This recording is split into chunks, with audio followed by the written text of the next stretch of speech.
A useless freeloader who can't even walk is not welcome here. What are you doing? I exclaimed. Samantha pushed me, wheelchair and all, down the stairs for more than 10 steps. Though I successfully broke my fall and managed to avoid any serious injuries. Without offering any assistance, Samantha sneered at me. You're just a jobless bum, just get a divorce from my son already. Fine, I replied. Little did she know that I was earning 800K a year. She had no idea about the future that awaited if I were to leave. She even brought my son into the conversation. Oh, and we'll be taking custody of Ken, too. No, I won't let that happen. Stop joking. There is no way that you can properly raise a child. I was determined to protect my son at all costs. I couldn't possibly leave him with this devilish woman. This was when I decided to seek revenge against her. I don't need a home like this, even if they wanted me. A month after I left their house, I received a barrage of phone calls from Samantha. Perhaps she had finally realized the gravity of the situation, but it was already too late. My name is Shelley, and I just celebrated my 45th birthday last month. I live with my husband and our 5-year-old son. I met my husband, Tom, at a party when I was 35 years old. Wow, you're a fashion designer? That's so cool! It's really not all that impressive. I still have a long way to go. I could never do something like that. Maybe you could be a good designer. I'm not particularly skilled at socializing, so I must have seemed out of place at the party. But Tom approached me to ease my discomfort. My first impression of him was thoughtful and genuine. My parents have been bugging me lately to be more independent, it's so annoying. You're living with your parents, right? Yeah, but I'm getting up there in age, and they want me to live on my own. Why don't you come live with me? At that time, we hadn't officially started dating yet. I still don't know why I said such a thing, but it just came out of my mouth spontaneously, like a reflex. Maybe I was attracted by something about him, somewhat, being vulnerable and childlike. We officially started dating when he moved into my place. Hey babe!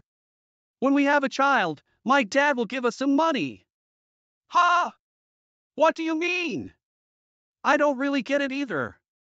It's like a celebratory thing, I guess. But, I don't know. To be honest, I didn't have much of a desire to get married.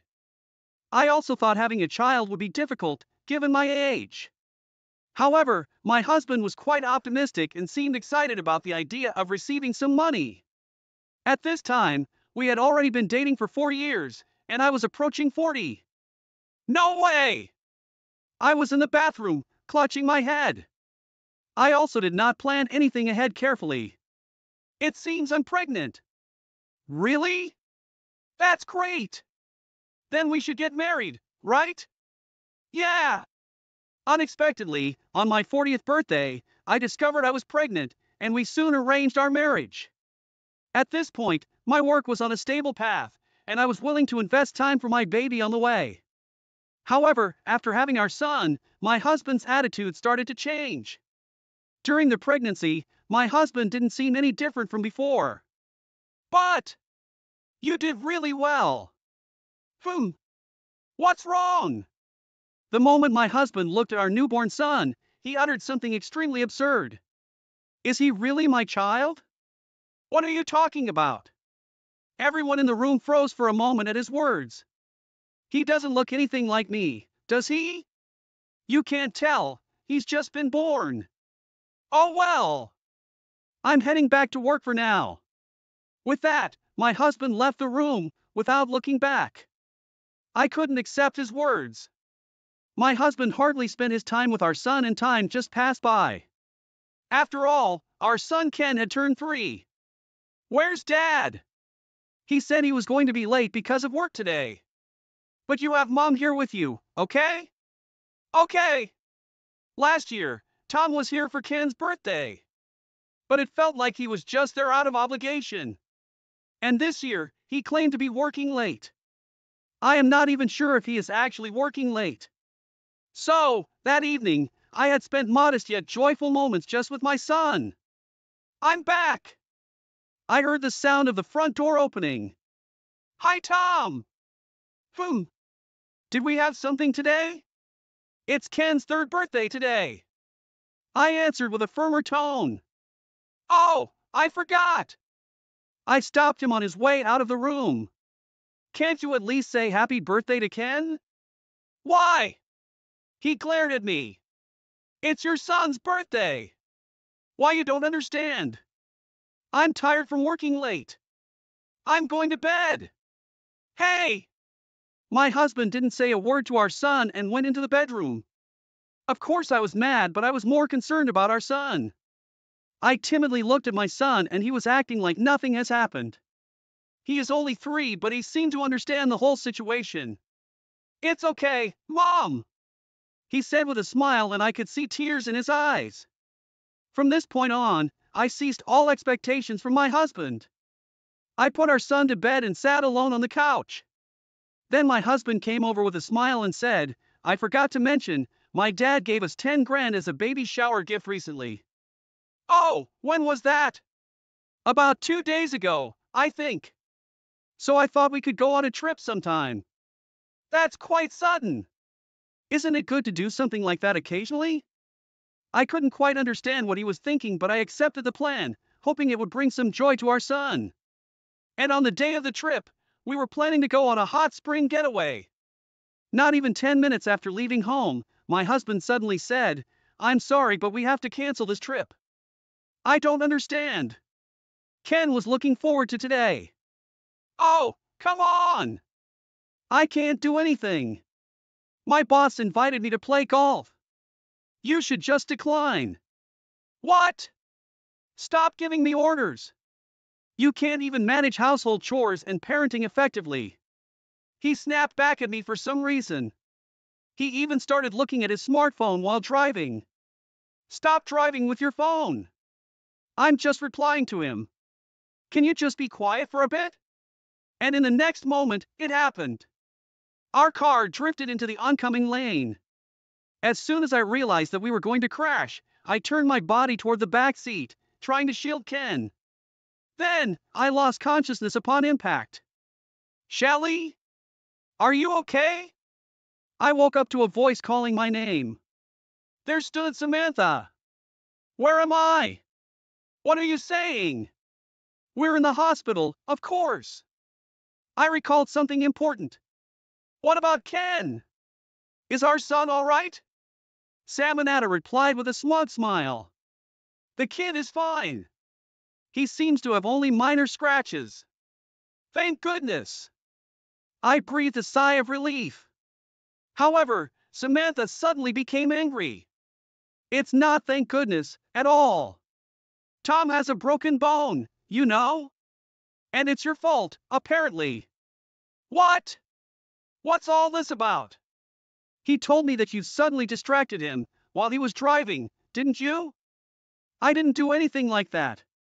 I felt anger welling up in me upon realizing that my husband was providing false testimony. I tried to sit up, but couldn't. My arms were somewhat responsive, but everything from the waist down was unresponsive. What's wrong? Samantha, seemingly aware of my condition, grinned. You know something, don't you? I asked. No! I don't! See you later, she said with a smirk. I was overwhelmed by a sudden rush of cold sweat. A doctor had come in right after Samantha left. What he said was beyond my imagination. Will I be like this for the rest of my life? Unfortunately, the chances of recovery are close to zero. So, you mean I'll be in a wheelchair for the rest of my life? But there must be a way to walk again. We'll provide you with rehabilitation, but there's no guarantee you'll regain the ability to walk. My vision darkened, and I couldn't think straight. It took over a month before I could leave the hospital. During that time, it appeared my son had been staying with Samantha. As for my husband, he never visited me in the hospital even once. Thanks for coming all the way today. No problem. If you ever need help, I will always be here. You're the only one who says that. But it's surprising your husband didn't come. Well, I kind of expected that. With the help of my coworker Isabella, I returned home. I have a house my parents left me, which I had made accessible in preparation for my retirement. I thought I could manage to live there. Starting tomorrow, my mom will live here, too. Why? Why? It's for your care. I can't handle it alone, and my mom offered to help. Show some gratitude. Even if that's the case, it's so sudden. Stop complaining. You've officially become useless now. You have no right to complain. From that point on, true hell began. What's with this house? It's spacious, but everything is so old. Thank you for offering help. Oh, you're here? I didn't even notice. Well, I will be taking care of you from now on, so be grateful. Samantha said that she would help with my care, but she hardly did anything. As I continued to live this way, I somehow managed to take care of myself for basic needs without help. Realizing that I am able to do things without her assistant, Samantha started to taunt me even more. If you can do so much, I'm not needed, am I? You can handle your life on your own from now on. But it's impossible to do everything by myself. Please help a little. Why should I do that? You can't work, you're useless. I am working, you know. Is that just your fantasy? After this, I decided to take on design jobs that I stopped for a while after the accident. I couldn't stay silent after being berated by Samantha. At times, I was accused of playing around, but I ignored it and focused on my work. My dedication was rewarded, and my work began to earn a reputation. The design you did recently received great feedback. The fact that it was designed for people in wheelchairs was groundbreaking, and it's become a hot topic in the company. Really? I came up with that idea by thinking about what I can do in my current situation. It was just a coincidence. Even if it was a coincidence, it's amazing. Plus, there's a magazine that wants to interview you, Shelley. My younger coworker, Isabella, was more excited than I was. Actually, having my work recognized is a great feeling. After that, I continued to produce new designs one after another, as if inspired by a divine force. With each high appraisal, my income kept rising. My husband seemed to catch on my success somehow. Lately, it seems like your work is going well. You must be earning quite a bit, right? I'm not really making that much. Stop lying to me. I know it. From that point on, my husband started coming to me, practically begging for money. This continued for about half a year. I quit my job. What? Why would you do such a thing? Well, it seemed ridiculous, watching you earn more easily than I do. So, just take care of everything about us from now on. Wait a minute. Oh, and don't tell my mom about this. Why not? Why? Don't you get it? I won't have a leg to stand on if you do that. I didn't press for further explanations. I was too baffled to say anything more. It is indeed absurd to make such a decision for the sake of fragile pride. During this frustrating time, Samantha suddenly suggested something to me. The weather is nice today. How about going for a walk? She said, out of nowhere. A walk? But I have things I need to do today. Those things aren't that important. Come on! Let's go! She pushed my wheelchair, insisting on taking me for a walk. I had never gone for a walk with her before, so I had a bad feeling about it. Where are we going? To a nice place. We've been out long enough. Let's go back. We can't do that. She seemed unusually desperate. She was heading towards a park, on top of a nearby hill. Perhaps due to her age, her breathing had become quite heavy. We've arrived. Isn't this view nice? It certainly is, but I couldn't fathom why she would bring me all the way here just to show me this view. As I was thinking this, I noticed a staircase in front of us. Suddenly, I felt a shock as if the wheelchair might tumble down from behind. It started to roll forward, gaining momentum, and I descended the stairs rapidly with it. The recent memory of the car accident flashed through my mind. I managed to fall back instinctively, but my legs remained unresponsive. I gazed up at the staircase. A useless freeloader who can't even walk isn't needed in our family. Weren't you doing that to me? Samantha sneered, standing at the top of the stairs, making no effort to help me. Her behavior resembled that of a villain in a story. You're just a jobless bum. Could you just hurry up and get a divorce from my son? With that statement, I understood everything. Still, there was no need for her to go this far. Understood! She doesn't know that a jobless bum according to her, is actually earning 800K. She have no idea what the future holds for her if I leave.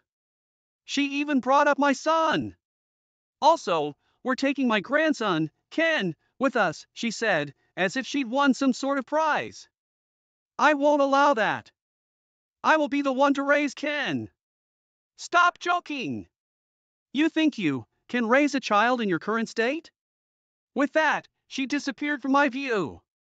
There's no way I could allow her to take my precious son, especially after knowing what kind of person she truly is. So, I decided on revenge. A house like this isn't worth a word from me. Even if you beg for me to stay. I was unable to get up on my own. I called someone. Shelly, is everything all right? I'm sorry for the sudden call. I need your help. All right. Where are you? I told her my current location and what had been done to me. 10 minutes later, she arrived by car. Are you okay? I managed to drag myself over here, but I'm quite exhausted. I crawled to the nearby bench. Why would something like this happen? It seems like I was really disliked. I responded wryly. This isn't something to laugh about. For now, I'll take you to my place. And so, I ended up staying at Isabella's house. The main concern was my son, Ken. Fortunately, it was only 2 p.m. I asked Isabella to pick him up from kindergarten, ensuring he was safe. Mom! Ken, I have an important matter to discuss. Mom is planning to live separately from Dad. Who would you like to live with, Mom or Dad? I want to be with Mom. I was relieved he chose me over his dad. Now, I had the strength to go through with the divorce. I've made my mind to end our marriage. As expected, my husband called me at some point. Hey, where are you right now?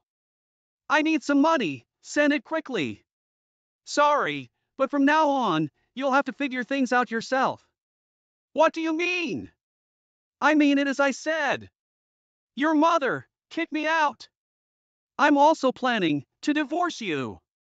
Hey! Then, a month passed since I left the house. I received a call from Samantha. Thinking she's finally reaching out to me, I answered the phone. Hey, what have you done? What do you mean? Someone is at the house. Oh, I arranged for that. Because it's my house. What? Samantha sounded furious, but I ignored her and continued. Well, you didn't like that old house, right? Oh, and have you heard about everything from your son? What are you talking about? He is currently unemployed. What do you mean Tom is unemployed? Wasn't he working? Your son has been unemployed for a while now. Did you know? I've been covering all the expenses, by the way.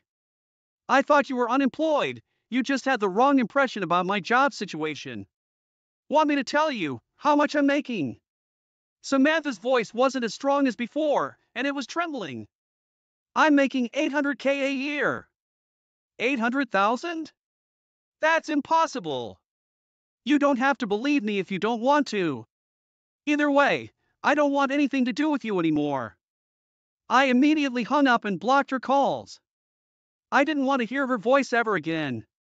It makes my blood boil. I knew they would regret, for the rest of their life, that they let go of me. The thought of their faces full of despair gives me the energy to live even if I can't walk. It took some time, but I finally managed to divorce my husband. Samantha, after learning the truth, demanded an explanation from him. And then he... What? Help me! He begged. It seems like you're confused. We're no longer together. You're on your own. We've lived together all this time. You never helped with our child, and you had only minded your business. Say hello to your mother for me. I hung up, and of course, I blocked his number as well. I cut ties with them, but I'm not finished with Samantha. What she has done to me is a crime. I don't know what legal decision she'll face, but I can't help but feel a sense of excitement, thinking she might have sleepless nights. As for us, even if you move, call me anytime, and I'll come running. Just like last time? I teased. I'm joking, but thank you. Of course. Really? If you say that, then we'll count on you. You can count on me, my son, Ken, and I moved to a new place. It's been a tough journey, but my efforts in rehab are showing results. My legs are slowly regaining sensation. It might take a while before I can walk again, but I won't give up. Because I have my son, and he's the most precious thing. The sound of Alex's voice sliced through the clatter of dishes like a sharp knife. Ilara, bring me some tea, now! I paused, my hands submerged in soapy water. Hold on! I'm doing the dishes! What? His tone was incredulous, laced with impatience. Stop that, and bring me the tea, quickly! Can't you follow simple orders? But, I started, only to be interrupted. What a useless wife you are! Make me some sweet coffee, please! It was Mrs. Whitmore, my mother-in-law, speaking from the living room. She sat there, devouring a slice of cake she'd taken from the fridge, her eyes glinting with malice. I sighed, glancing at the mountain of dishes. There are so many! Leave them for later! Just do what we say, useless wife! Alex's voice was a whip, each word stinging. I was Ilara, a 28-year-old working mother, trapped in a life that felt more like a prison than a home. Married at 23, I had hoped for love and companionship. Instead, I found myself in the clutches of Alex and his overbearing mother. Our son, only 4, was the sole source of joy in my bleak world. We lived in Alex's parents' house, a decision forced upon me under the guise of caring for Mrs. Whitmore after my father-in-law's passing. Initially, I sympathized with her supposed grief, but soon it became clear that I was nothing more than a pawn in her cruel game of domestic tyranny. Cooking, cleaning, working, it was never enough. My efforts were met with scorn. My meals left untouched or criticized harshly. The stir-fry is so half-hearted, Mrs. Whitmore would scoff. Cook it properly from scratch. I'm busy and can only make simple things, I'd respond, trying to keep my voice steady. That's why I hate backtalk from a daughter-in-law, she'd snap. Cook from scratch? Why don't you cook then? You're a good cook, right? I dared to retort once, immediately regretting it. Why would I do housework when you're here? Her response was cold, dismissive. Are you out of your mind? Their cruelty escalated over time, shifting from harsh words to a chilling silence. They began to ignore me completely, as if I were a ghost haunting my own home. My presence, once merely undervalued, now seemed entirely invisible. 5 years passed in this suffocating atmosphere. Alex and I turned 35 and 33, respectively. Our son grew. Yet the oppressive air in the house remained unchanged. My mother-in-law, now 63, seemed to thrive on my misery. One evening, as I trudged home from work, a heavy realization settled over me. My existence seemed pointless in their eyes. I was a shadow, unseen and unheard. The only voice that acknowledged me was that of my son. The thought of losing even that small recognition was unbearable. Returning home, I began cooking immediately, trying to push away the gloom. I prepared mapo tofu, fried chicken, and a stir-fry with bell peppers and pork, hoping to bring some semblance of normalcy to our dinner. Bring me the mayo, Alex commanded abruptly, breaking his long silence. Sure, here you are, I replied, handing him the mayonnaise. His first words to me in ages were not of gratitude or conversation, but a mere order. It was the final straw, the breaking point of my patience and tolerance. The evening took a turn for the worse when Mrs. Whitmore demanded, "Clean the toilet."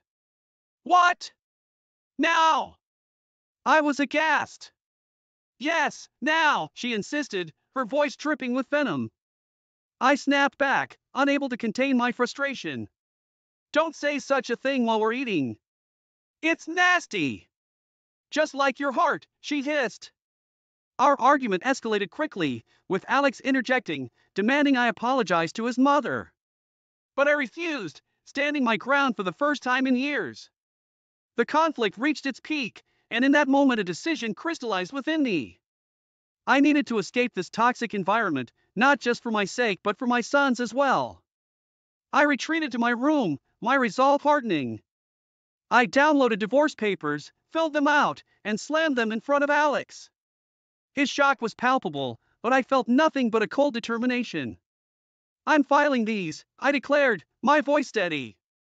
As I stood there facing my husband's bewildered expression, I realized I had finally stepped out of the shadows. It was time to reclaim my life.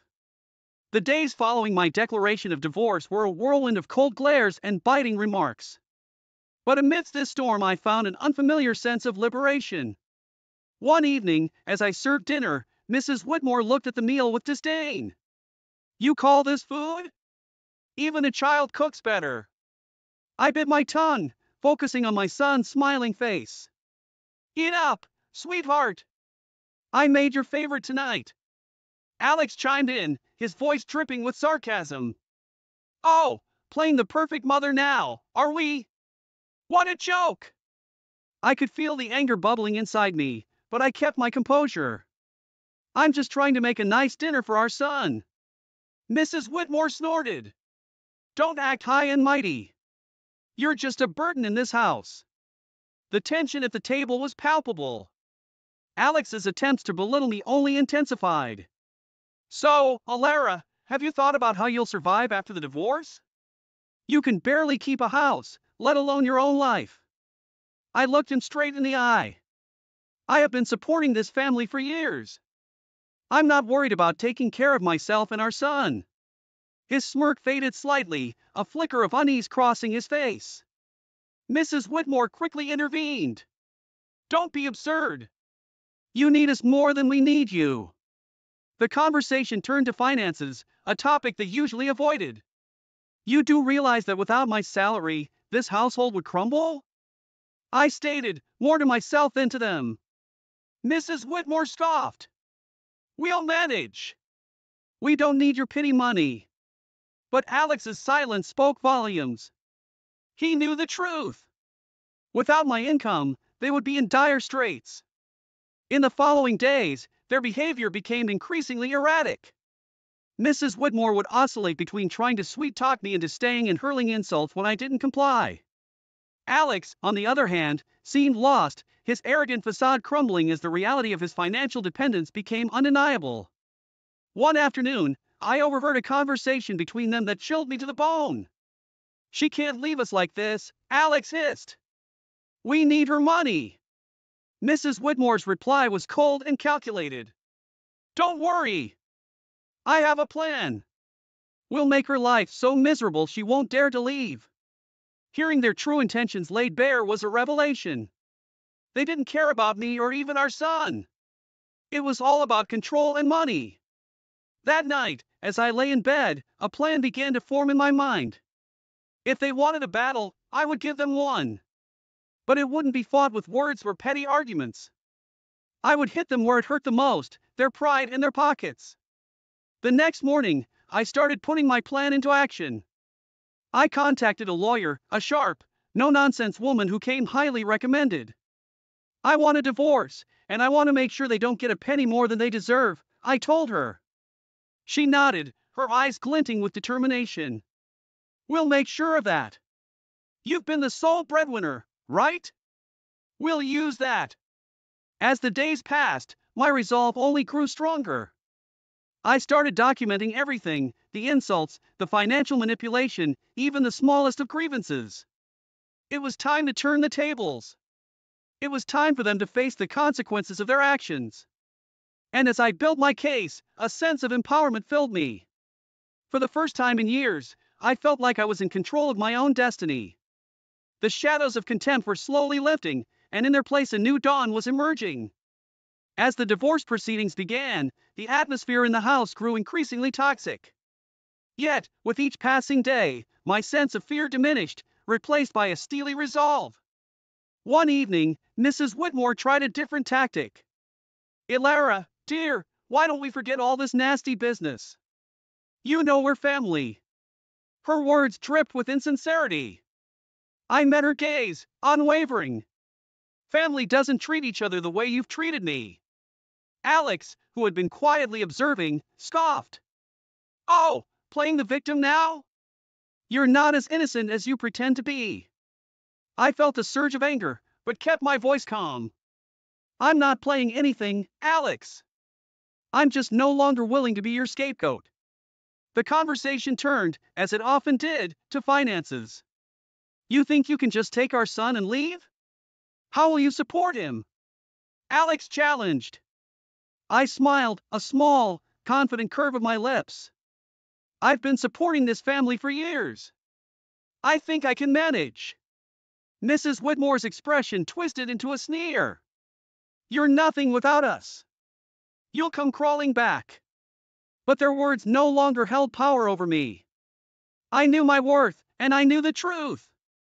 The next day, I met with my lawyer again. She laid out the strategy clearly. "We'll expose their financial dependency on you. It will play a crucial role in the custody battle and the division of assets." I nodded, feeling a sense of vindication. The law was on my side, and I was ready to fight. Back at home, the tension reached a boiling point. Mrs. Whitmore's attempts to undermine me became more desperate. "You think you're so smart," she spat one evening. "But you're just a cold-hearted woman, abandoning your family." I looked her straight in the eyes. "No, I'm a woman who's finally standing up for herself." Alex jumped in, his voice laced with venom. "You'll regret this. You can't survive without me." But his threats fell on deaf ears.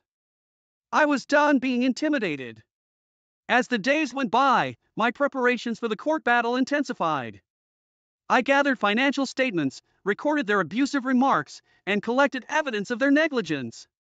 One afternoon, as I was organizing my documents, my son came to me. "Mom, are we going to be okay?" His voice was small, uncertain. I pulled him into a hug, feeling a surge of protectiveness. "Yes, sweetheart, we're going to be just fine. We're leaving this place, and we're going to start a new, happy life. Just you and me." His arms tightened around me, and in that moment I knew I was making the right decision. I was fighting not just for myself, but for my son's future. The day of the court hearing loomed closer, and with it a sense of impending freedom. I was ready to face Alex and Mrs. Whitmore, ready to end their reign of control and emotional abuse. I was ready to reclaim my life and give my son the peace and happiness he deserved. It was time for justice, and I was determined to see it served. The day of the court hearing arrived, a day I had been anticipating with a mix of dread and determination. As I sat across from Alex and Mrs. Whitmore in the courtroom, I felt a sense of surrealism. This was the moment where everything would change. The proceedings began with a cold formality. Alex's lawyer portrayed him as a devoted husband and father, struggling under the weight of false accusations. Mrs. Whitmore played the part of the grieving mother-in-law, wronged by an ungrateful daughter-in-law. But their performance was transparent, their lies brittle. When my turn came, I spoke clearly, my voice steady. "I have been the sole provider for this family for years. My husband's unemployment and his mother's manipulation have been constant sources of strain." Alex interjected, his voice laced with false hurt. "Alara, how can you say these things? I've always supported you." I turned to him, my gaze unwavering. "Support is more than just words, Alex. It's about actions, and your actions have shown nothing but selfishness and cruelty." The judge listened intently as I presented my evidence. Financial statements, recordings of their verbal abuse, testimonies from neighbors who had witnessed their behavior. The truth was undeniable. As the evidence mounted, Alex's facade began to crumble. Mrs. Whitmore's composure cracked, her mask of innocence slipping away. The courtroom was silent, the air thick with tension. Then came the revelation that sealed their fate. My lawyer presented photographs and documents proving Alex's infidelity and Mrs. Whitmore's illicit affair with a wealthy neighbor, Mr. Harwood. The courtroom erupted in murmurs as the images were displayed, showing them in compromising positions, their deception laid bare for all to see. Alex's face turned ashen, his eyes wide with shock. Mrs. Whitmore's expression twisted into one of fury, her hands trembling. You! You invaded our privacy! Mrs. Whitmore shrieked, her voice shrill. I looked at her, my voice calm but firm. No, I exposed the truth, a truth that you both have been hiding for too long. The judge called for order, but the damage was done. Their credibility was shattered, their lies exposed in the harsh light of the courtroom. As the hearing came to a close, the judge's verdict was clear. I was granted full custody of our son and a fair division of assets was ordered. Alex and Mrs. Whitmore were left with little more than their shattered reputations. Walking out of the courtroom, I felt a weight lift off my shoulders. The years of manipulation and emotional abuse were finally over. I had stood up to my oppressors and emerged victorious. But the sweetest moment came when my son ran into my arms outside the courthouse, his face bright with relief and happiness. We did it, Mom, he said, his voice filled with joy. Yes, we did, I replied, holding him close. We're free now. It's just the beginning for us. And as we walked away, hand in hand, I knew that this was not just a victory for me. It was a victory for every person who had ever been made to feel small, powerless, or unworthy. It was a victory for truth and justice.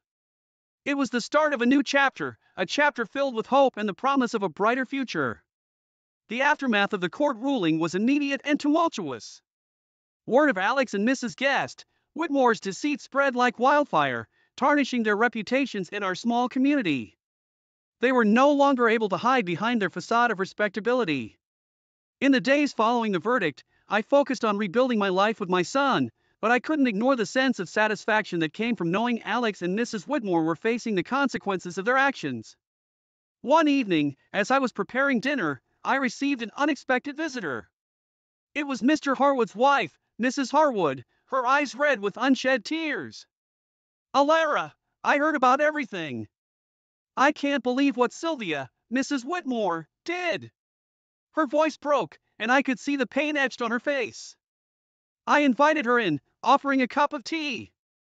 As we sat at the kitchen table, she poured out her heartache. I trusted her as a neighbor, as a friend, and to think she was having an affair with my husband. I listened, offering words of comfort. It was clear that Mrs. Whitmore's actions had caused more damage than she had ever anticipated. The next day I encountered Alex in town. He was a shadow of the man he once was, his arrogance replaced by a look of defeat. Alara, please, can we talk? He asked, his voice barely above a whisper. I stopped, facing him. What is there to talk about, Alex? He fidgeted, unable to meet my eyes. I'm sorry, for everything. I didn't realize how much I depended on you, on your strength. His apology, though late, was a testament to the shift in power. He had lost everything, his dignity, his home, his family, and in that loss he had finally recognized his own faults. But it was Mrs. Whitmore who faced the harshest backlash. Her affair with Mr. Harwood had not only ruined her reputation but had also led to legal troubles. Mrs. Harwood had filed for divorce and was pursuing a lawsuit against her for alienation of affection. I'd heard about Mrs. Whitmore's plight from neighbors, the whispers and rumors painting a picture of a woman undone by her own actions. She had become an outcast, shunned by those she had once considered friends. One afternoon I saw her at the grocery store, her eyes downcast as she hurried through the aisles. Our paths crossed, and for a moment our eyes met. The look of resentment and defeat in her eyes was unmistakable. You did this to me, she hissed under her breath as she passed by. I watched her go, feeling a mix of pity and vindication. No, Sylvia, you did this to yourself, I whispered to myself. The tides of justice had turned, and the consequences of their actions were now inescapable. Alex and Mrs. Whitmore were living the life they had crafted through years of deceit and manipulation. And as I watched them struggle with the aftermath, I knew that best revenge was living well, free from their toxic influence. As I turned my focus back to my son and our new life, I realized that this was not just a story of revenge. It was a story of liberation, of breaking free from the chains of abuse and control. And as I looked to the future, I knew that the best was yet. Why should I prepare food for you? You're not my bloodline. I don't even call you family. Don't get too comfortable with me. Why are you even here in this house in the first place? I asked my son and granddaughter to come over so I can spend some quality time with my family. Can you leave us alone?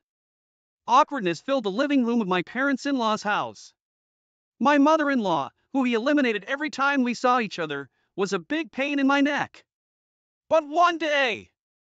Mommy! Oh my God! It's Grandma! What happened? My blood drained from my face when my panic-stricken daughter told me what happened. My name is Amelia. I married my husband Peter when I was 25 and gave birth to my daughter Olivia when I was 29. I quit my job upon marriage and have been a housewife. I'm 39 now and my happy family of 3 live in a rented apartment. I live a fulfilled life, but there is one big problem. That is Judy, Peter's mother. Her behavior toward me has been the cause of my headache. Frankly speaking, she has been bullying me. She told me herself that she doesn't accept me as the wife of her son. Although she did not outwardly oppose our marriage, I've been snubbed for various reasons from the very beginning. She used to show up unannounced, force herself inside the house, and complain about the way that I did the housework and the taste of my cooking. Before I came pregnant with Olivia, she made unreasonable demands that I have to give birth to a boy. Then she would bring her worn-out, tattered clothes to me, saying, she even sent me health-rotten vegetables on COD without my permission. In short, she has done pretty much everything that most people would call baiting. What keeps me sane is that Peter and Olivia are always on my side. Whenever Peter finds me being bullied by Judy, he always intervenes. Olivia tells her, when Judy talks bad about me. When I go to my in-laws' house, she says something sarcastic about me even in front of Brian, my father-in-law. Every time, he scolds her not to say such things. She never minded and continued to torment me as if it was part of her daily routine. One day, Olivia came home from school with a gloomy look on her face. Normally, she cheerfully shouted at the front door, but she was silent. She brushed it off, but continued to look as if she was in a state of deep thought after that. She was always smiling and cheerful, so they bothered me very much. I knew she was at a sensitive age and didn't want to pester her, but I couldn't just leave it at that.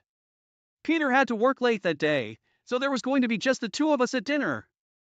I thought she would talk to me then. When she was slowly eating her bottle of mac and cheese, I started the conversation. I'm worried about you. When you say you're okay, it's often not the case. I'll never tell anyone and won't get angry. No matter what happens, I'm always on your side. Can you tell me what happened? She put down the fork and remained silent for a while. Then, she made up her mind and opened her mouth. She began to explain as articulately as a 10-year-old could. She went to play with her friends at her house, which was a 15-minute drive from ours, after school. She sometimes went there, and her friend's mom drove her back afterward. On the way home, when the car stopped at the traffic lights, she saw Judy working arm in arm with a young man she didn't know. She even saw them kissing. As soon as she realized it was her grandmother, she ducked down not to be seen. I couldn't believe my ears at that completely unexpected story. The idea of her being affectionate with another man in plain sight, close to her relief, was so abominable. It must have been traumatizing to witness such a scene for a 10-year-old. I soothed her and suggested she take an aroma bath. In the meantime, I went to the corner grocer and brought her favorite ice cream. Normally, I would not give her sweets before bed, but it was unlike any other day. She was looking gloomy for a long time, but she cheered up a little upon seeing the package, and by the time she finished eating, she was almost back to her normal self. Still, I knew her innocent heart was broken. I told myself to keep a close eye on her for a while. Then, Peter came home tired from work less than half an hour after Olivia went to sleep. I thought it was crude to tell him that his mother was having an affair with a young man, but I could not keep it from him.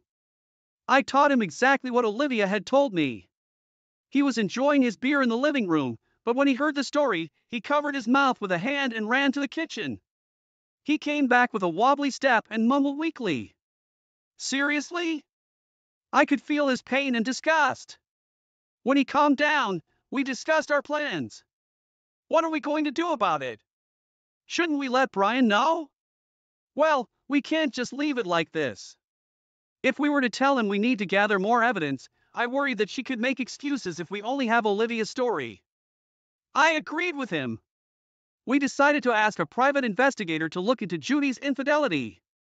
I was impressed by the work of a professional. The investigator gathered the evidence photos in no time after I requested them. There was a picture of Judy, dressed inappropriately of her age, embracing a young man. It was a sight I didn't want to see, but I had no choice but to confirm it. The investigator also found the identity of the young man. He was a college student who actively looked for older women. Judy had been contributing a considerable amount of money to him. There was also a photo of them entering a designer's brand boutique. It didn't look like adultery, but rather she was being swindled by the young man. Anyway, there was no doubt of infidelity, and she must have been aware that it was cheating on her part. We got concrete evidence to trap her in. We weren't going to let her get away with it. The only thing left was when to tell Brian. While Peter and I were waiting for the right moment, Judy called him asking him to come over on the weekend. That was great timing. If I went there, she would most likely find a way to bully me. I was certain of that from my past experiences. If that were the case, I could expose everything then. Who would be laughing in the end? The weekend had arrived. I was usually depressed about visiting Judy, but I couldn't wait to see her that day. I could finally reveal her misdeeds. While I was imagining this and that, my family and I arrived at my in-laws' house. As soon as we parked the car, Judy opened the front door with a smile on her face. Oh, you're here! Hi, Peter and Olivia. Welcome! I've prepared a delicious lunch and it's waiting for you. Come on in! As I had expected, her bullying started right away. She acted as if I were not there. She turned her back on me and didn't make eye contact. Even though I was annoyed by her boldness, I tried to think it wasn't a big deal and called myself. Peter was about to say something to her, but I stopped him. We needed to be patient. It wasn't better to let her carry on with it and then knock her down. When we were in the living room, Brian was sitting on the sofa, watching TV. Oh, Amelia, Olivia, and Peter. Welcome. Nothing exciting here, but make yourself at home. He always called my name first. It might have been nothing to him, but it always made me very happy. As I exchanged greetings with him, Judy happily said, "We got a delivery for lunch. Come on, let's eat together. I'm sure the food is delicious." She laid out the plates on the dining table. The lunch was Thai food. There was a papaya salad, pad thai, green curry, tom yum soup, and so on. They sure looked delicious, but I was allergic to coriander. Judy, of course, knew that. You know, Judy, I'm allergic to coriander, right? I'm sorry, but I can't eat most of them. She answered, I know that dismissively. Then words began to pour from her lips. I thought a dame inside her had broken. I don't need you to tell me what you're allergic to. I didn't count you in for lunch anyway. My family is only 4 of us. Brian, Peter, Olivia, and me. Why should I prepare food for you? Why are you even here? I invited Peter and Olivia to come over. What an inconsiderate person you are. She was unstoppable. Let me make this clear, Amelia. You should be ashamed of yourself for being a half-hearted housewife who doesn't even do housework and sits idle all day long. You shouldn't just take advantage of the kind and hardworking Peter. I mean, you don't work and you neglect your housework. What do you do all day every day? You're not having an affair with some guy, Are you? Who knows? Me? Having an affair? Who was talking? Peter, who was standing next to me, gave out a groan of dismay. Well, it was about time. I couldn't believe she brought up the perfect subject herself. I asked Peter if I could bring it up. He nodded enthusiastically. Not only had she been nasty to me, but she had traumatized Olivia. I was going to make her pay for all of that. I took out the photo evidence from my bag and handed it not to Judy but to Brian. They looked at the pictures in confusion.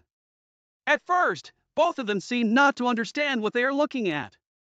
But as soon as they realized, their faces changed color. Brian's turned red and Judy's turned white. I was amazed by the contrast. What are these? As you see, Judy's having an affair with this young man. Olivia saw them together.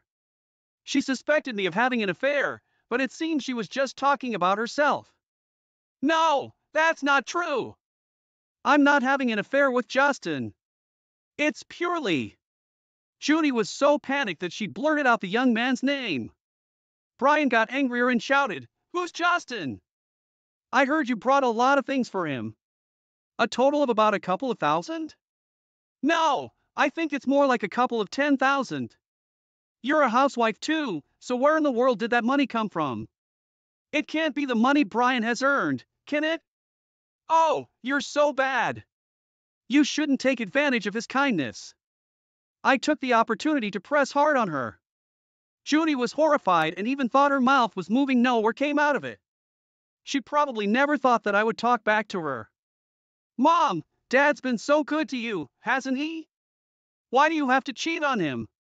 I'm ashamed of you for not only bullying Amelia, but doing unspeakable things behind his back.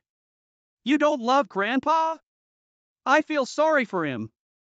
I don't like you, Grandma. Peter and Olivia was blaming her harshly. I knew something was fishy. You've been sneaking out day and night lately. I checked your bank account and found that you had been withdrawing little by little. I never thought that you were having an affair with such a young man. Brian shook his head in disbelief. Pushed to the edge, Judy somehow rebounded and lifted her chin in defiance.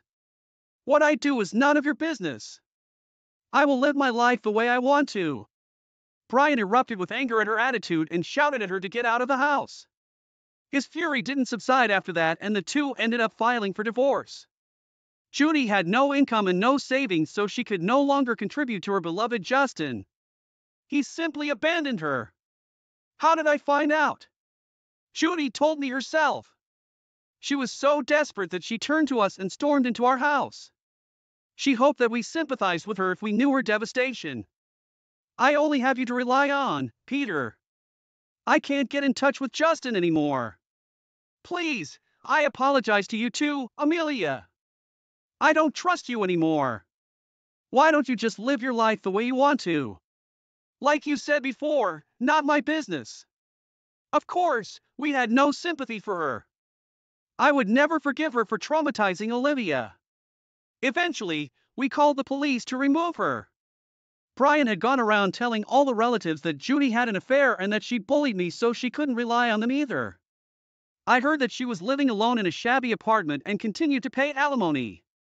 She has truly brought this on herself. On the other hand, Brian decided to move in with us since he became alone. He's better with children than I expected. He takes Olivia to various places on weekends. Olivia also enjoys hanging out with him and seems to be gradually forgetting about Judy. Furthermore, he's helping me with the housework, saying he feels bad for living rent-free. In the beginning, I had to teach him step by step. Now, he can do everything by himself and even cooks dinner for us. Thanks to him, I'm able to go out and work part-time. It took me a while to get used to working after a long break, but I enjoy being outside the home. I'm even thinking about getting a certification in something. Since Brian has moved in with us, I can feel the quality of our life improving. He protected me when Judy bullied me and is still supporting me in many ways. Judy was truly an idiot to betray such a nice man. I learned from her mistake not to indulge immediate greed and to be grateful for the happiness. Don't nobody care about your business. My plan comes first before anything else. My daughter's birthday parties are biggest priority. If you don't get her gifts right away, I'll ruin your daughter's funeral. Deafening yell from my mother-in-law. Regretting picking up the call from my mother-in-law at the funeral, I was shaking with anger. My name is Amy. I'm a housewife in my mid-40s with a daughter who's in high school. You might think a high school girl would be fussy about makeup and fashion, rejecting clothes her mother buys, but my daughter is different. She gets along with me and gladly wears the clothes I buy. She's a considerate and kind girl, but she's not like most girls her age. She can't lead a normal life, putting on makeup, dressing up, falling in love, and enjoying her student life. It's tough. Are you okay? Your fever, yeah, it's a bit down. Want to eat something? I'm not hungry. I don't want anything. You shouldn't say that. If you don't eat, you won't have any energy. I'll prepare some soup for you. Okay. As I worry over my daughter who is bedridden with fever, I continue the household chores. My daughter Hannah is sickly and suffers from a weak constitution. There's a medical term for what she has, but I'm not going into details here. A week after Hannah was born, her umbilical cord fell off and blood gushed out of her. We took her to the hospital where they found she had a certain disease. Since then, despite numerous treatments, she has never fully recovered and has been living with the disease. Regular hospital visits are a must, and due to the side effects of her medication, her health often deteriorates. During severe periods, she has to be hospitalized. Since becoming a high school student, she's hardly been able to attend school. By any standard, it's unlikely that she'll graduate at this rate. Nevertheless, Hannah goes to school on days she's well. On those days, she tries to be like a normal high school girl, fussing over her hairstyle, which brings a smile to my face. She doesn't wear makeup because it's against the school rules. A diligent and good girl. Even when she's suffering from illness, she strives to live with a cheerful spirit. I am proud to have a daughter like her. My husband is equally smitten with our daughter. If she becomes bedridden, he's quick to say, I'll take the day off work and look after her. Of course, I have to give him a little push and send him off to work. We need him to keep bringing home the bacon or we'll fall into a financial crisis. When I assure him that I'll take good care of Hannah, he reluctantly heads off to work. That's our everyday life. We're worried about our daughter, but our family is in good spirits, and I have a strong bond with my husband as well. I was blessed living a peaceful life. But there was one person who wasn't pleased with our situation. Hannah's running a fever again? It's just pitiful. I wonder who she takes after. Mother-in-law, what brings you here today? What's the matter? Can a mother visit her son's home? You're such a cold-hearted daughter-in-law. A frail granddaughter and a demon for a daughter-in-law. Lord, if I could only have the post-retirement years that I dreamed of. Yes, the person who's unhappy with our household is my mother-in-law. She frequently visits our home, which is just 3 bus stops away, and constantly spews her classic passive-aggressive remarks. She's enjoyed tormenting me ever since we got married. Now she's also unpleasant towards Hannah. Doesn't she find her own granddaughter adorable? My son never ran a fever this frequently. Amy, isn't this something from your side of the family? Mother-in-law, as I've explained countless times, Hannah's illness isn't hereditary. It's... No, I'm sure your family's genes are playing a role here. I always knew taking you into our family was a bad idea. My mother-in-law seems to be fixated on belittling my family lineage, and her snide remarks never end. Eventually, I've grown accustomed to dealing with her, realizing that arguing is a waste of time. I let out a sigh, grab the freshly made soup, and head to Hannah's room. Hey, I'm not finished talking yet. I could hear her yelling from behind, but I just ignored her. Once I entered Hannah's room, her voice became faint. Grandma came over again, didn't she? Right, same old mother-in-law bashing. No helping it, I guess. Grandma's just... My daughter Hannah lets out a wry smile, but I know she understands. There's no way she can't hear my mother-in-law's loud voice. Yet Hannah never speaks ill of her grandmother. On the contrary, she'll make a guilty face and say, "I'm sorry, Mom, it's because of me." Hannah, it's not your fault at all. She's not at fault in the slightest. Yet Hannah apologizes to me. I don't want her to feel this way, so my husband and I always greet her with smiles. We create a cheerful atmosphere, not wanting her to dwell on negative thoughts. But my mother-in-law destroys that atmosphere in an instant. As I hug Hannah tightly, I bite my lip. Her thin body, so unlike a healthy high school girl. Feeling Hannah's warmth, I feel a sense of relief, but also realize that I must start keeping a distance from my mother-in-law. Days occupied with taking care of my frail daughter. On the rare days she goes to school, I worry nonstop. I took back our house keys from my meddling mother-in-law. Days filled with endless quarrels with my ranting mother-in-law. My husband working hard for our beloved family. My laughing daughter, Hannah. Despite everything, they were peaceful days, and I thought they would last forever. I don't know why I believe that. There's no such thing as forever. Everything that begins must also end. On a rainy summer day, Hannah fell ill. Unrelenting heat. The doctor looked grim as he reviewed the test results. I held my trembling daughter, Hannah, in my arms, and then she was admitted to the hospital. Summer vacation had begun, and by the time it ended, Hannah was still in the hospital, still receiving treatment. Those were incredibly difficult and painful days. Hannah looked like she was suffering so much. Even so, I believed she would recover. She would surely get better. More than anything, Hannah herself believed that. But Hannah passed away. Dad! Mom! I love you! Those were her last words before she embarked on her far-off journey. Looking up at the dreary sky as the autumn rain continued to pour, I was in tears. The tears wouldn't stop. It was raining during the funeral, too. It felt like the sky was crying for me as I was too busy to even shed tears. The tears I shed on the day Hannah passed away have now dried up. I was that busy. My husband, too, had taken time off of work and was rushing around. I was swamped with contacting relatives and Hannah's school. That's the only way I could cope. I couldn't stand it unless I was busy. The loss I felt from losing Hannah was that immense. Many people came to the funeral in the rain. Even though she didn't go to school much, many of her friends came to pay their respects. And they all cried. There were kids who screamed and cried out in disbelief. Some broke down crying, saying they would love her forever. Watching them, I felt a perverse sense of happiness. Everyone loved Hannah. Knowing that she was a child who was so loved, I couldn't help but feel happy. Many people spoke to me. And they all praised Hannah. My parents hugged me as they cried. I couldn't help but break down in tears.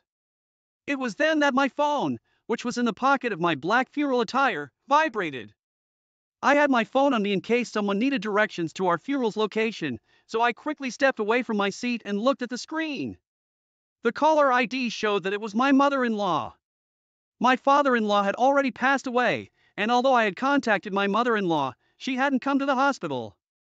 When Hannah was in her final moments, claiming it was impossible because she was far away, she said she couldn't attend the funeral today either because she had something important to do. But I wondered, would she really say she's coming after all? Even someone like her might want to say goodbye to their grandchild. So I answered the phone, but I instantly regretted it. "Amy, what on earth are you doing?" She yelled at me. "Ha! I'm at Hannah's funeral." "What? Stop joking around and get over here right now." "To your place? That's impossible." "What are you talking about?" "Right back at you." "I told you I had something important to do today, didn't I? Hurry back and help me out." "Ha! I don't have anything more important than my daughter's funeral." "Don't nobody care about your business? My plan comes first before anything else." "What on earth is she talking about?" "First of all, as a mother, my daughter's funeral is the most important thing now, and it's wrong of my mother-in-law to not even care about her grandchild's funeral. My mother-in-law had always been adamant about not going to the funeral, no matter what my husband said. Why do I have to help her out with her stuff? If it's more important than your granddaughter's funeral, why don't you handle it yourself? You're my daughter-in-law. You're supposed to help me. I don't understand what you mean. I'm celebrating my super precious daughter's birthday. There's nothing more important than this in the world. Excuse me? I couldn't help but take an extraordinarily long time to respond. Ha! What did she just say? Mother-in-law's daughter, that's my sister-in-law, isn't it? My sister-in-law, Sandy. I remember she lives in some incredibly remote part of the world where the only means of communication is through a phone that hardly ever gets reception.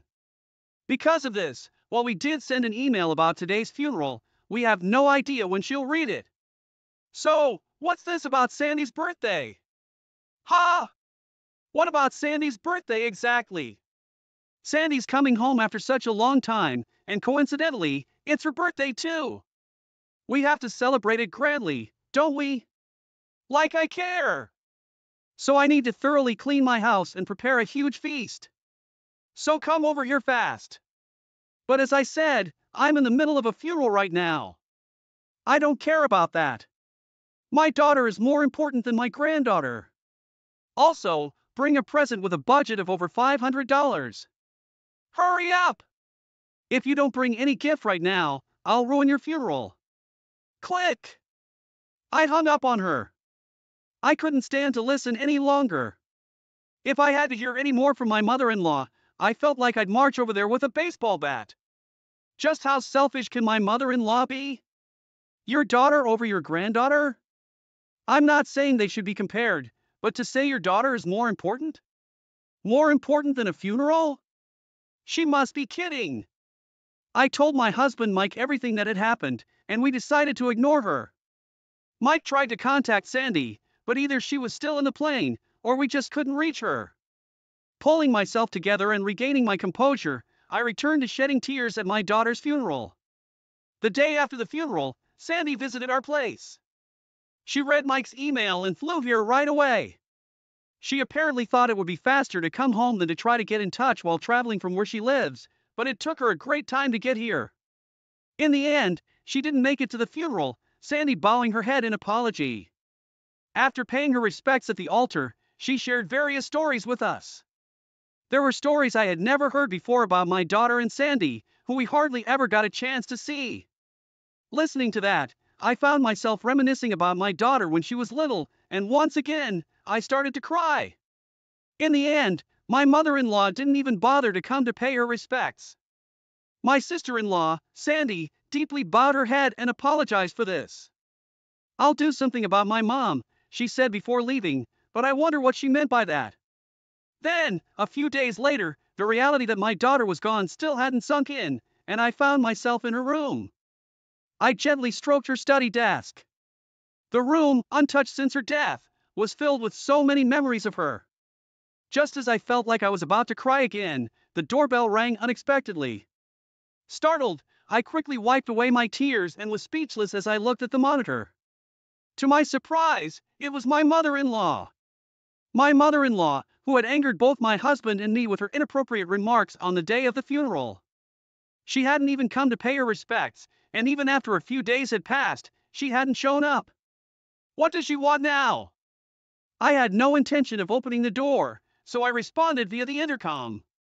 What can I do for you, mother-in-law? Oh, Amy, please help me.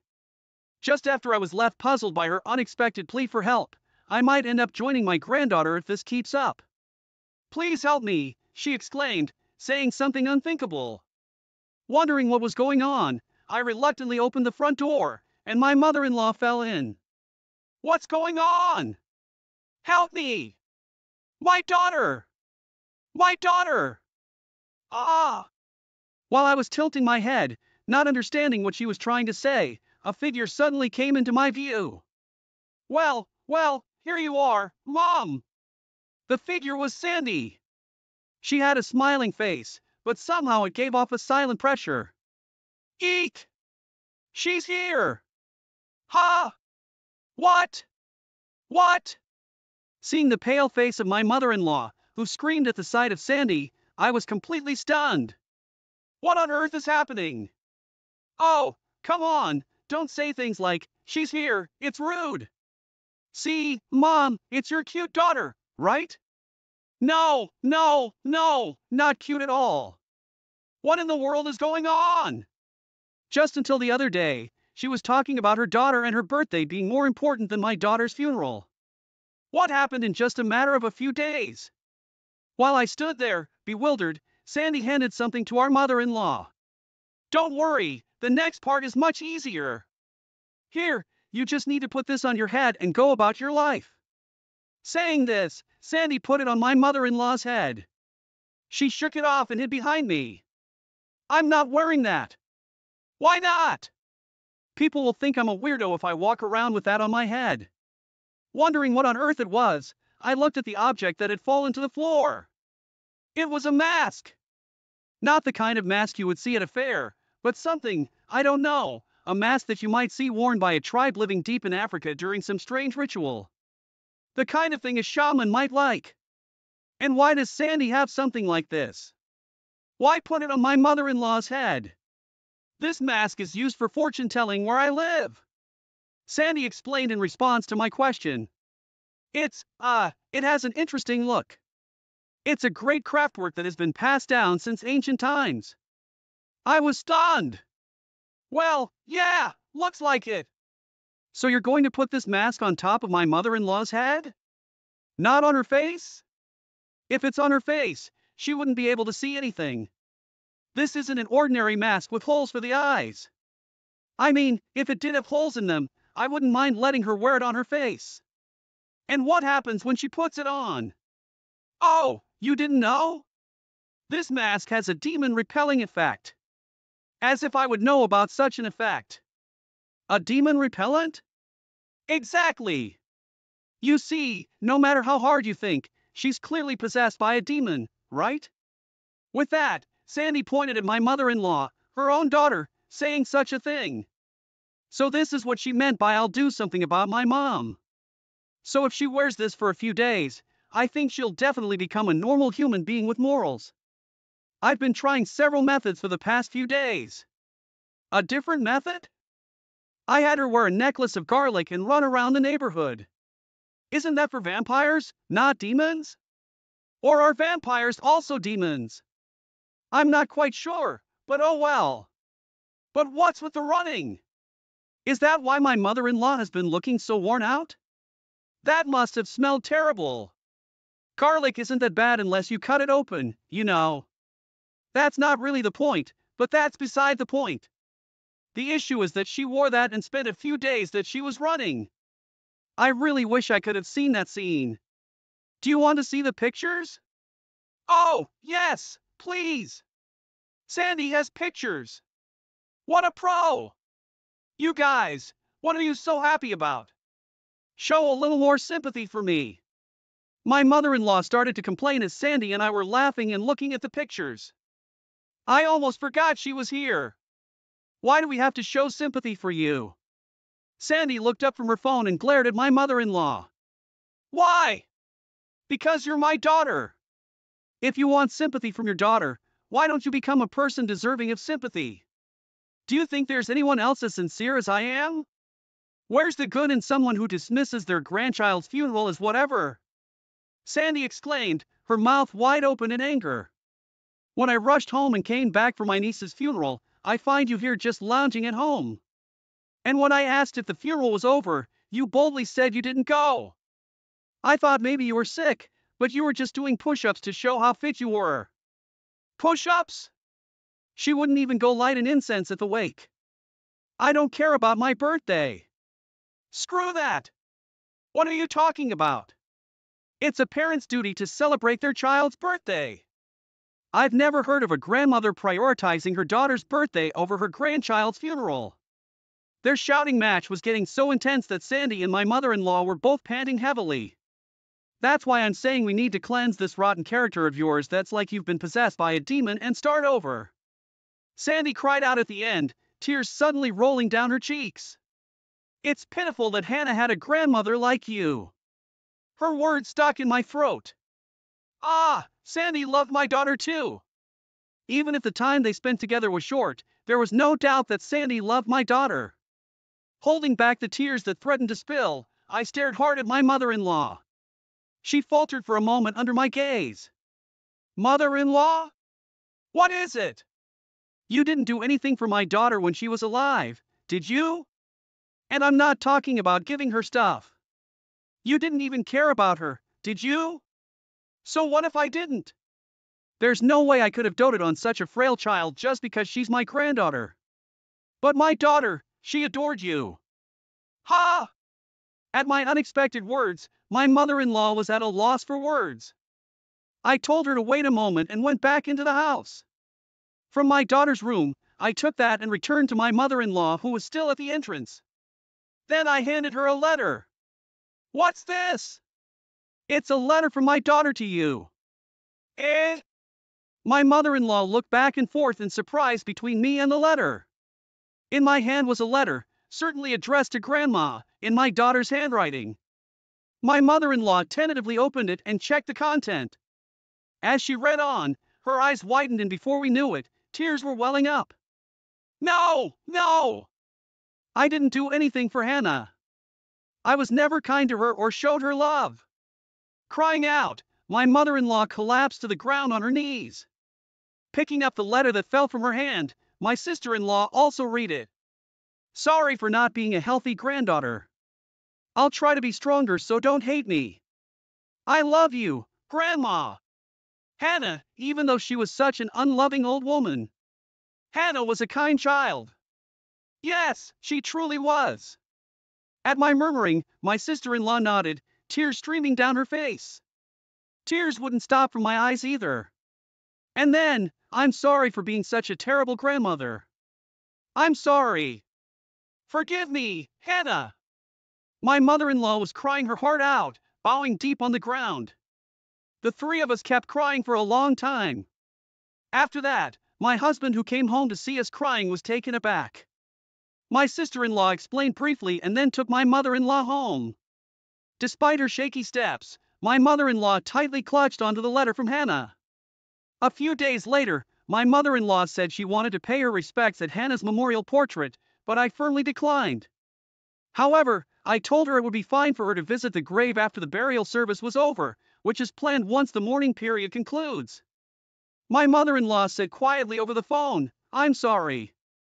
No matter how much she reflects and regrets, I can't forgive her cold attitude towards Hannah while she was here and certainly not what happened on the day of the funeral. I plan to continue being almost entirely estranged from her and I guess my mother-in-law has sensed that. The pushy and sly old woman that my mother-in-law was is nowhere to be seen anymore. My sister-in-law went back overseas where she currently lives and my husband keeps contact with my mother-in-law to a bare minimum. My mother-in-law, now leading a lonely life in her old age, has developed dementia. Luckily, we quickly found a retirement home and now she lives there. Of course, I don't visit her and my husband only goes when it's necessary. According to my husband who had to go to the facility recently, my mother-in-law keeps murmuring, I'm sorry. I'm sorry, Hannah. Even hearing that, I feel nothing. No matter how many years have passed, I can't forgive her and I don't even want to. But then I think, in my gaze is a picture of Hannah, smiling happily.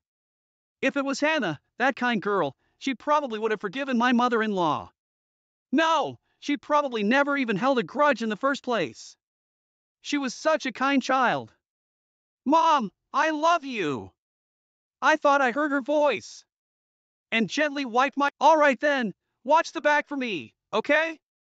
You are good, still good, a little more, My mother-in-law said that she was going to park the pickup truck, but she actually backed her car straight at me. She said that she accidentally stepped on the gas instead of the brake pedal, but one small mistake could have led to a major accident. Does she realize that? Well, if it's a mistake, there's nothing I can do about it.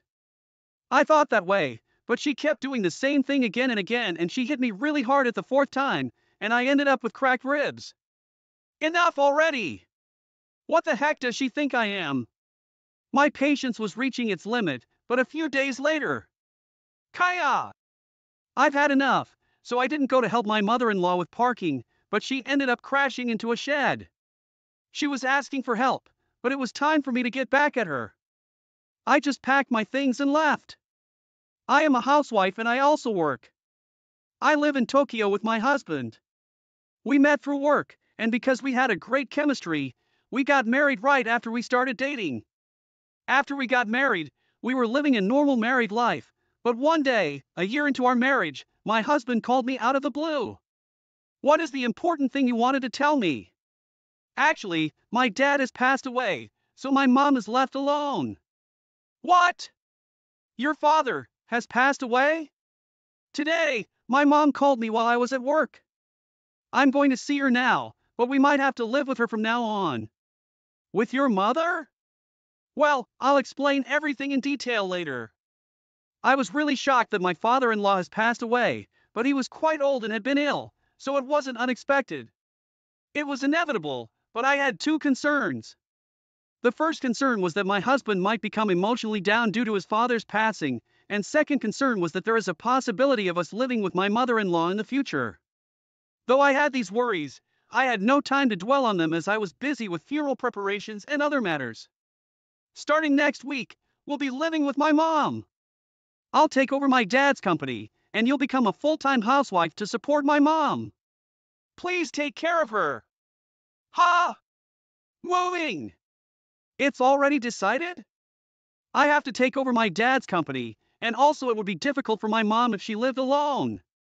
Although my husband didn't seem overly saddened by his father's passing, as for the other concern about living with my mother-in-law, it went as expected. Supporting my mother-in-law after losing her husband might be a family duty, but I had a reason why I can't be positive about it. That is my mother-in-law's bullying. She opposed our marriage, and even after we got married, every time I visited my in-laws' house, she bullied me in a way so that nobody else can see it, and the memory of those days came back to me. Despite my reservations, we went ahead with moving to my in-laws' house. Hello! I hope we get along. You're so late. Oh! You didn't bring any gift? Gift? You're going to live here, and you didn't even bring a single gift? I didn't know that you had no common sense. I'm sorry. I understood what my mother-in-law was saying, but we had to move suddenly, and I had barely slept while packing our belongings. We had to sell large furniture and appliances, and it took time to dispose of them. I didn't have any time to buy gifts. I don't know if she didn't understand that, or if she made such remarks knowing the situation. From the first day of moving in, I wasn't in a great mood. I had to quit my job, and from now on, I have to spend the daytime alone with my mother-in-law. I couldn't imagine what kind of life it would be, and I had absolutely no positive expectations, but in a bad way, my predictions were not betrayed at all. I expect you to take care of all the household chores and cooking from now on. All of them? Of course! Why would I do the housework instead of you? I have to support my son's work, so I don't have time to do chores. Understood! But just because I'm not here, don't you dare slack off. If I find out you're slacking even a bit, you'll regret it. It felt as if I was becoming the household's exclusive housekeeper. I am your son's wife. Wouldn't it be better if we tried to build a better relationship? Maybe she doesn't like me, but the decision to live with my mother-in-law was made by my husband and her. So, I thought she didn't have to be so hostile towards me. However, to avoid further complaints from her, I tried my best to do the household chores diligently. Yet, my mother-in-law's demands went far beyond my expectations. Why haven't you cleaned the shed outside yet? It's your job, isn't it? The shed! It's become like a storage dump, so hurry up and clean it. Also, wash the pickup truck while you're at it. All right! I'll try to finish the household chores earlier tomorrow to do it. Tomorrow? Do it today! You don't need any rest, right? You're an ugly woman who can't even do household chores properly, so you should work like a slave for us. It's already past 8 in the evening, and if I start washing the truck and cleaning the shed now, I wouldn't be able to finish even by tomorrow morning. My husband is indifferent even after he saw his mother and me in this situation. There was no one who would help me in this house, so I had to obey my mother-in-law. I never expected my husband to not stand by my side like this, and I was stunned by the extent of my mother-in-law's bullying. If this is how it was going to turn out, I should have never accepted to live with her. I deeply regretted my decision. Since then, my mother-in-law has been making me redo the housework over and over, and she has also given me physically demanding tasks. My life was miserable. One day, she called out to me, "Hey, come here for a moment. I want to park my pickup truck, so can you watch the back for me?" Okay. My mother-in-law has been using the company's pickup truck as if it were her own car. Usually, she parks it herself, so why did she ask me to help today? Well, there was no point in questioning that. I went out as she asked and was helping her park the truck. Then, suddenly the truck in reverse came straight at me. Ouch! What are you doing? I just mistook the gas and brake pedals. There's no need to get so angry. But it was extremely dangerous. It's just a scratch. You're making a big deal out of nothing. What do you mean nothing? One small mistake could have led to a terrible accident. Yet, she showed no remorse, smirking while saying that. I was about to lose my temper, but I managed to restrain myself.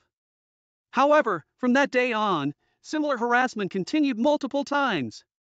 Can you assist me with parking today as well? Understood. Lately, you've been making quite a few mistakes, so please be careful not to get confused with the brake and accelerator. If you make the same mistake again, I recommend that you return your license. Ha! Are you making fun of me? I don't mean that, but I do mean that you need to be careful. When you misstep on the brake and accelerator, it could lead to a serious accident with injuries or worse. Enough with the nagging. Just take your position. I couldn't let this harassment continue without doing anything, and I decided to express my thoughts, adding some sarcasm. My mother-in-law became instantly displeased, but I didn't care. I thought it would be fine if this stops her from harassing me, but it didn't turn out that way. Here I come! Kia! She backed up the truck with tremendous force, far surpassing her previous harassments. While in the past, she would stop just before hitting me or a small bump, this time, she rammed into me with great impact, and I ended up being slammed onto the shed behind me. I couldn't take a defensive stance at all, and the rear of the truck hit my ribs directly, causing excruciating pain. It hurts! I need to go to the hospital. What? It was just a minor collision. Your reaction is so exaggerated. Please! It hurts! Are you trying to play the tragic heroine? If you're so good at acting, why don't you get hit by a luxury car and claim compensation? You can make some money and you can become useful that way, right? After she said while smirking, my mother-in-law went back inside the house, leaving me behind. I was in so much pain that I couldn't get up from the spot, and cold sweat poured out of me. However, I managed to call a taxi somehow, and I was taken to the hospital. Fortunately, there was no bleeding, and though I had severe pain, I was still able to walk, so I didn't need an ambulance. However, I was diagnosed with a fractured rib at the hospital. I never thought it would be such a serious injury, and my anger towards my mother-in-law reached its peak. What does she think I am? I am not a toy that the wretched woman can play with. I will never forgive her, I thought, but I had to stay in the hospital for a while. Thankfully, my mother-in-law never visited me at the hospital, so I didn't have to see the face of someone I didn't like. However, I was discharged after 1 week, and went back to my in-laws' house. Regarding this incident, how do you intend to take responsibility? I won't let this slide. Taking responsibility? What are you talking about? Isn't that my line? Because you decided to get hospitalized on your own, who do you think did all the household chores this past week? And my son didn't even come to see you, did he? He was angry too, you know? Is that so? Is that your instruction to him? I didn't tell him not to visit you, but he was complaining that there was no one to cook meals for him. Besides, I told him that it was an accident due to your instruction mistake. He might scold you when he comes back. Even though my mother-in-law's malicious actions led to my injury and hospitalization, it seemed she had no intention of reflecting on it at all. My husband didn't come to see me either, and I couldn't understand what he was thinking. I can't live with this family anymore. I am sick and tired of living in this house with such awful people. Well then, I'm going to see my son for a bit. You probably haven't fully recovered yet, but please continue to take care of the household chores as usual. My mother-in-law said, and she left the house smirking as usual. I heard the engine sound of the pickup truck and knew she was about to leave. I was thinking that this was my chance to gather my belongings, leaving only the divorce papers, and get out of here. And that's when I heard a terrible scream from her parking spot. Ouch! Accompanying the scream was the sound of something collapsing with a crash. Wondering what had happened, I hurried to the parking spot while holding my ribs. There, I saw my mother-in-law, who had crashed the pickup truck into the shed. What? What are you doing? Did you take some drugs and hallucinate me? Or have you gone senile and really misstepped on the brake and the accelerator? Shut up! Hurry! Help! Do you think I'm going to help you? You left without helping me. Moreover, as for this, it's your own fault. I never thought you'd become an elderly person who would misstep the brake and the accelerator. I don't want to hear a joke. Perhaps she had really mistaken the brake and the accelerator. She had hit with considerable force, and the front windshield was shattered, leaving the truck in a terrible state. But why did she think I would help her? My mother-in-law left me without helping me in a similar situation.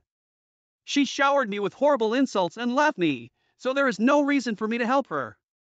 She wouldn't be able to complain even if I don't help her because she did the same to me. When you drive next time, make sure not to misstep the brake and the accelerator and run over someone. It would be a hassle if you were sued for compensation. Well, I handled it on my own in a similar situation, so you handle it on your own too. I said and returned to my room, leaving my mother-in-law. Then, I quickly packed my belongings and left the in-laws' house. I could hear some groaning-like voice from the parking spot, but I ignored it completely. However, I wouldn't feel comfortable if I just leave her and something happens to her, so I told my husband. I went to my parents' house, and while I was telling my parents everything that had happened, my husband called me. Hey! My mom's surgery has just finished and she is resting now, but are you fucking kidding me? What are you thinking leaving her like that? What was I thinking? You shouldn't be complaining because she did the same thing to me. I was hit by a pickup truck that she was driving and I ended up having a broken rib and she left without helping me on top of that. It's okay that I didn't help her, right? Besides, I contacted you before leaving, which was more than what your mom did for me. That's not the fucking issue. You don't have a trace of humanity, do you? My husband seemed quite angry about the whole series of events, but isn't he getting angry at a wrong person? I reported him when the incident happened so nothing really bad would happen to her, so he should be grateful if anything. Why the hell are you getting so angry with me? You should be blaming your own mother. Of course I'm furious. Because of this injury, my mother might end up in a wheelchair. Her leg was fractured in a strange shape and she might have some paralysis. Is that so? So what? It's none of my business, though. Don't mess with me. If you had taken her to the hospital properly, maybe there wouldn't have been any problem. Don't you feel any responsibility? Responsibility? Why is he trying to push all this onto me? When I was hospitalized, they didn't even come to visit me. Whatever the reason may be, his own wife had broken bone because of his mother, so isn't it normal for him to come to visit me in the hospital and apologize? I don't want to hear about responsibility from someone who can't even do that. If you're going to talk about responsibility, then shouldn't your mother also take responsibility? What do you mean? As a matter of fact, your mother caused me injury. However, since she was driving your company's truck, maybe you are the one who should take the responsibility. When I said that, my husband fell silent on the phone. I could feel his agitation even over the phone. You sound flustered. Are you getting scared because I suddenly mentioned the responsibility? It's the same as what you were just telling me, isn't it? And you asked me to take responsibility, but I didn't do anything to your mother. This accident was entirely her fault, right? Even though it was a pickup truck, it should have had a rear drive recorder. All the evidence should be there, right? Well, just wait a minute, Wait! What do I have to wait for? No matter how much you think or make excuses, the facts won't change, so there's no point in struggling. As I firmly stated that, my husband fell silent again. Since it was pointless to talk to such a person any further, I hung up the phone and blocked his number. And the next week, I informed them that I would be claiming compensation for my mother-in-law and my husband's company. My mother-in-law had been using my husband's company car, and the incident happened after she delivered parts for his factory, so it was during work hours. Soon after, I received a call from my mother-in-law's number. Hello! I saw the compensation claim documents earlier, but what's the meaning of this? There's no way I can pay that. That's right! Moreover, my company has nothing to do with it. We're family. Are you kidding me? Family or not, that doesn't matter. You need to take responsibility for what you've done. And causing such a serious injury to a family member like breaking their bones. That's just unacceptable, don't you think? I don't consider someone like that as family. I said and hung up the phone again. I had no intention of interacting with them anymore, so I blocked my mother-in-law's number as well. I made sure there was no way for them to get in touch with me, and I left the rest to the lawyer. After that, thanks to the efforts of my lawyer, I received compensation from both my mother-in-law and my husband's company. We also got divorced, and I cut ties with them completely. They know where I live, which is my parents' house, but we requested a no-contact order during the divorce. So if they tried to approach me, I would report them to the police immediately. Maybe they know that, and there has been absolutely no contact from them since then.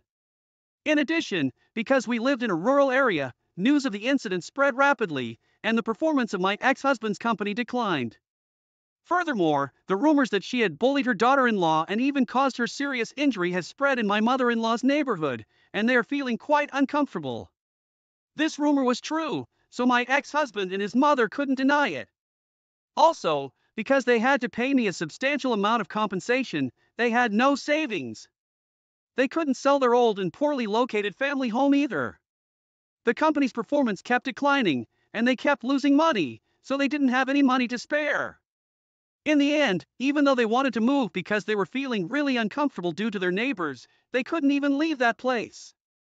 On top of the company's declining performance, it became difficult for my ex-husband to go to work because he had to take care of his mother, who was now in a wheelchair. In just 6 months after the incident, the company went bankrupt. The company my ex-husband inherited from his father was a subcontractor at the factory, and it was a company that was not essential to their clients. As a result, many clients decided to sever ties with them and look for other options. After that, they've had no money, and the neighbors have looked at them with disdain. My ex-husband has to take care of his mother every day. Both of them have been living a stressful life.